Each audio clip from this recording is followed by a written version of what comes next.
Hello, I'm Brandon Thornberry. I'm here today with Josh McDonald. Thank you for coming to hang out. Yeah, happy to be here. Let's kind of start off with how'd you get started in real estate? Sure. All right. So it kind of all started probably, I guess, like 2019. I just wanted to figure out how to build like one or two houses on a lot. And a gym buddy of mine's a home builder here, and he was talking about what he did, and I'm like, well, let's try to figure this out. It all starts with land. So just learning, all right, well, how do you find land? Just how does anyone do anything? Fast forward to here today. That's what I do. So just find things and then figure out what to do with them. And that's how I got started. That's awesome, man. So a lot of people, I think, have a general understanding of fixing and flipping a house. Sure. And when I think of Josh McDonald, I think of somebody who's an expert on land development, flipping land, building. Let's talk a little bit about flipping land. Sure. What kind of things would you recommend somebody learns when they're going to look at, flipping a land or developing land? So good question. All right. The reason why fixes and flips seem more accessible is because you're dealing with something that's already built. And there's like 1,000 books and there's 1,000 TV shows and whatever on how to fix a house, right? And it's visual because it's there existing. But land is different. If you just have raw vacant land, you got to start to do a little bit more creative work or a little bit more, visualization to figure out what you're going to put on that land.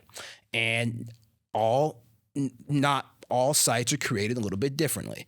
The more standardized your site is, the more, let's say, urban infill, or if there's already utilities and stuff there, then the easier that is, because now that's easy to sell that vision. So for instance, if I got 2 lots in East Nashville, the cat's out the bag, you know what you can do with that. But 6-7 years ago, because I'm looking back through the maps, a lot of people didn't even know they could put 2 houses on an R6 lot, and they started figuring that out. So you see, we're coming back to it's a visualization and knowing what you can and can't do. And then from there, how do you elevate that? And how do you keep pushing the envelope? So when flipping land, the easiest land to flip is the land where the vision's already been created for somebody. That's easy. The harder land to flip is where that's not the case. So that's more so development sites. And another reason for development sites for flipping them is a lot more goes into a development than it goes into improving an already improved lot, at least from a utility standpoint. So if you're buying land with the explicit intent of flipping, just know that. But me personally, I don't like to buy anything to where in the absolute worst case, I am not prepared to see it through or develop it. Yeah, that's really smart. Yeah, that's good advice. And kind of expanding on comparing fix and flips to flipping land. When you're looking at flipping a house, you kind of know what you don't know. You know you need to go out and learn about flooring and HVAC and paint and fixtures.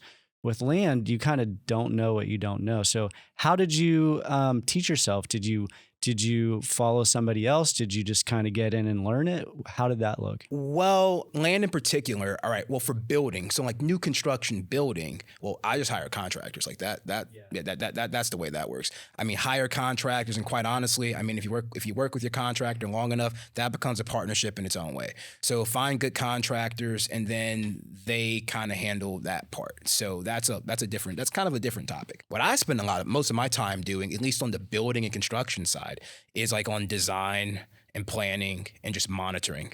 That's important. It's important to know, gosh darn, what kind of things do people want in their kitchen? Or what does it need to look like? What's appealing, In fact, a lot more time should be given and consideration should be given to design and architecture and planning more than a lot that I think people put into it. So there's that. But as far as me, no, I'm not a flooring contractor. I'm not an electrician, but I can kind of look and tell if it's done right or if it makes some sense. And I think what's really very important, if you're going to get into land in general, anything in general, is being able to increase your spatial, your spatial IQ, or your basically just your ability to view space. And to because if a 10 by 10 room on paper is totally different from a 10 by 10 room in reality. So being able to see something on paper and translate that over into what it's going to be in reality. I think if you can start to like develop those skills, that's very important. It's even more so important for land because you're just going to look at plans. You're going to look at basically just looks like boxes on just a little plot of whatever. And well, what is that really going to look like? Because now you have the topography and stuff. So you need to be able to visualize that. And the good news is there's technologies for that now. You can render and whatever. That's something that I spend a lot of my time on constantly is visualization. Yeah, that's great. When you've identified a piece of land that you want to take through a rezone, Mm-hmm. are you taking that through the rezone yourself, or are you hiring somebody? So I have done it both ways, and I usually prefer to just do it myself. Rezones sometimes they can be expensive. Yeah, Right? I mean, sometimes they can be expensive, and then other times they can be not too crazy expensive, and then other times they can go nowhere. And everything is literally case by case. And kind of going back to the idea of standardization, it's more straight. The smaller the deal, like the more straightforward the property, the easier and more cookie cutter it can be.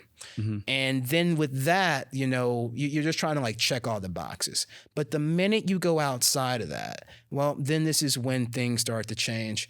And you just, it's case by case. Like you don't know what the community considerations are. You don't know what the planning department wants. You don't know what the council wants. Like it's all of these different little things. And then a lot of times politics can come into this as well. So they can end up being, I think the bigger detriment in zonings is that they can take a way longer time than you want. Right. And that can be a little bit unpredictable. But if you go in, that's why you want to go in and already have your case made and know what you're doing. So it's that much more streamlined. That's smart. And how do you get comfortable before you spend that money on a potential rezone? How do you get comfortable with, hey, I think this could probably work? Pretty much figure out, well, what's going on around the area, what's happened in the past, if anything. You can reach out to your local council person, see what they say.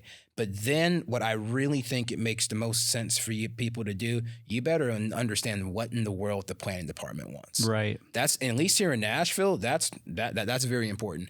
And the best thing I can tell you to go do is go read their 300 and something page community character manual. There you go. That's really, it has everything in there you need to know for the most part. That's awesome. Have you literally read that? I have read that. I haven't read it like all of it. I mean, like cover to cover, but I mean, I probably have. Like just amazing. Going through and like knowing, because you have to understand how they think and because you're building an argument. So and it's a lot of what I end up doing, I start to figure out is kind of legal work.